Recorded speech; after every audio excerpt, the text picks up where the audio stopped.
Allô, le nord, ici le sud. Le sud du Sénégal veut parler à son nord.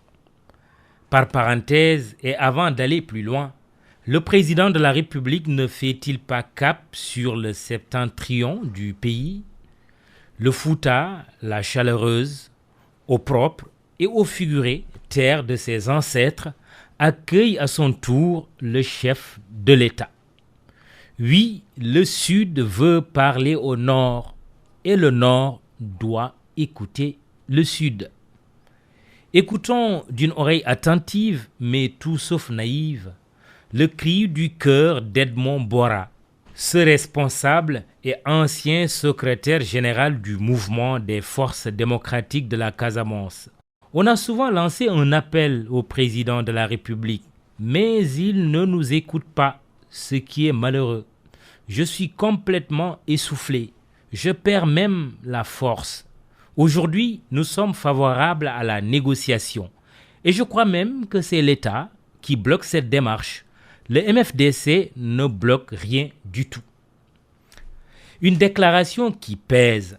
Chaque mot et chaque groupe de mots peuvent faire l'objet d'une analyse pour les observateurs avertis de la question casamançaise depuis ses débuts. Commençons par le commencement. Le terme négociation sorti de la bouche d'Edmond Bora appelle plusieurs lectures. D'abord, la volonté exprimée de négocier n'est pas nouvelle. Ensuite, il faut bien le relever pour comprendre. Cette faveur affichée par Bora est loin d'autre innocente. En effet, le rapport de force sur le terrain n'est guère favorable, ni à l'aile politique du MFDC, encore moins à son aile militaire. Et puis, c'est connu, les responsables du mouvement ont toujours chanté sur un air de négociation dès qu'ils s'aperçoivent qu'ils sont en position de faiblesse. C'est de bonne guerre.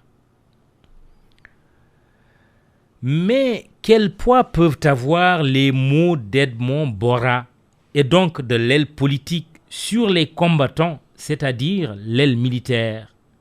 Un observateur vigilant du dossier casamancé renseigne que les temps ont bien changé au sein du MFDC. Du vivant de Diamacoune Senghor et ses compagnons de lutte, analyse-t-on à Ziguinchor, les consignes du chef historique étaient souvent suivies d'effets du côté du maquis. Mais aujourd'hui, avec la disparition des pères fondateurs, les chefs militaires font plutôt la sourde oreille. D'où sa certitude que le civil ne lie plus le militaire au sein du MFDC. Une autre réalité est observable. Hormis que la plupart de ses fondateurs ont disparu, le mouvement des forces démocratiques de la Casamance est atteint de la maladie inhérente à toute vie, la vieillesse. Qui disait que la vieillesse est un naufrage? Le propos d'Edmond Bora consistant à dire « Je suis complètement essoufflé, je perds même ma force » est à lire à l'aune de cette vieillesse fatale. Non seulement les guerriers ont vieilli, mais aussi et surtout, ils sont fatigués de se battre. Dakar a bien dû décortiquer le message de Ziguinchor. Écoutons encore parler l'ancien SG du mouvement indépendantiste. L'armée parle de sécurisation, mais ce qu'elle fait, c'est la guerre. Hassen Bora. Une conclusion que rejette un analyste qui la juge un peu trop hâtive. Il révèle un décalage manifeste entre les dires du responsable politique du MFDC et le ressenti réel des populations concernées par les opérations de l'armée nationale. Dit autrement, la sécurisation mène vers la sécurité à laquelle ne saurait s'opposer aucune population sensée. Et c'est bien le cas actuellement en Casamance. Dernier élément d'analyse et non des moindres, il n'y a pas ou il n'y a plus de guerre sur le terrain. Du moins, si guerre il y a, c'est celle liée aux jeux d'intérêt économique. Trafic de bois et autres business y ont cours. Et ils nourrissent bien leur homme.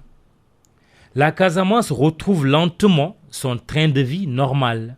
Sûrement, telle est la question. À la fois, le défi et l'enjeu de l'heure sont que Sa Majesté la Verte Casamance puisse retrouver définitivement la paix. Qui veut la paix prépare la guerre.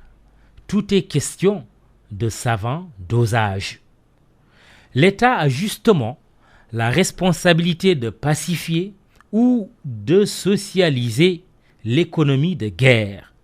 Relance économique et réinsertion sociale doivent être les maîtres mots. C'est le prix de la paix.